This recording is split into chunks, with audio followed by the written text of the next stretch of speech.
انت كلاعب بيس بتحتاج تعرف طاقات اللاعبين قبل ما تشتريهم، علشان مش بعد ما تشتريهم تتفاجئ ان طاقاتهم في الاخر مش حلوه ولاعبين مش كويسين.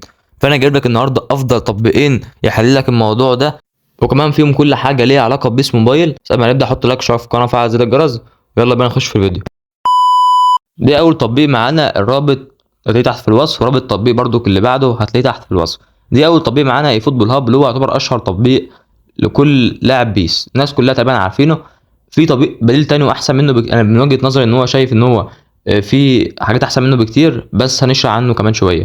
التطبيق ده فيه كل حاجه ليها علاقه بيس، في اللاعبين لسه نازله لاعبين قدامك قناه بتاع عقود الترشيح، وممكن مثلا تبحث عن اي نسخه للاعب وتشوف الطاقات وتعمل كل حاجه. دي مثلا نسخه روديجير، بشوفها الريت اعلى، ريت 3 مخلي مثلا 88، ما انت شايف ماكس 99 مع مدرب البوستر، ويجيبك طاقات كلها كل حاجه قدامك. ده التطبيق المعروف اي فوتبول هاب. وينفع عادي كمان نروح نكتب اسم اللاعب اللي احنا عايزينه، مثلا عايزين نشوف الطاقات بتاعه، نروح نبحث في اسم اللاعب، ابحث مثلا عن ميسي، اكتب اي لاعب اللي انت عايزه. بص كل نسخه هتلاقيه، مفيش نسخه مش هتلاقيها موجوده في التطبيق.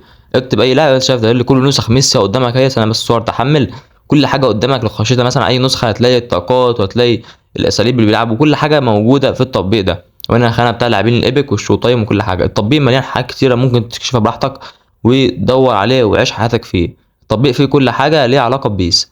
التطبيق بقى اللي بعده انا شايف ان هو افضل منه، هتشوف ليه. ده التطبيق التاني معانا، هتلاقي برضو رابط تحميل تحت في الوصف، هو والتطبيق الاول هتلاقي كل حاجه تحت في الوصف، كل الروابط زي تحت في الوصف. ما انت شايف التطبيق معانا قدامك اهو، التطبيق فيه كل حاجه. مش التطبيق ده عن التطبيق اللي قبله، بص هو ناحيه المميزات فيه كل المميزات اللي كان فيه. طب بس التطبيق ده فيه ميزه زياده، ان هو بيربطك مع الكوميونتي بتاع بيس ذات نفسه. في كميه صفحات لبيس موبايل، صفحات عالميه موجوده على التطبيق ده، تقدر تتابعهم وهينزل لك كل حاجه، كل التسريبات وكل حاجه اول باول على طول، بدل ما تبحث على اليوتيوب وتبحث على الفيس وكل حاجه. هنا بيظهر لك كل حاجه للكوميونتي بتاع بيس.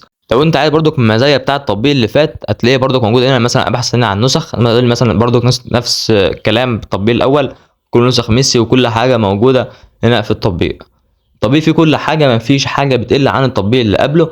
وفينا برضك موضوع التطويرات احسن من هناك بكتير، في كل حاجه هنا موضوع التطويرات، وانا شرح فيديو ازاي تعمل تطويرات من التطبيق ده. ما انت شايف كده النسخه قدامك معاها كل تطويراتها، معاها كل حاجه. وبرضه زي ما بقول لك، حلاوه التطبيق ده ان هو فيه صفحات عالميه موجوده فيه، تقدر تتابعهم وبينزل لك كل حاجه لبيس اول باول. فهو انت لو عايز نعمل فيديو عن الصفحات ديت واهم صفحات تتابعها للتطبيق ده، قول تحت في الكومنتات وانا ان شاء الله اعملها بسرعه. وبس، دي كان فيديو النهارده، رابط تطبيقين تحت في الوصف. وما تنساش بقى تحطوا لايك وتشتركوا في القناه وفعل زر الجرس. اشوفكم فيديو جاي، بصحه وسلامه، سلام.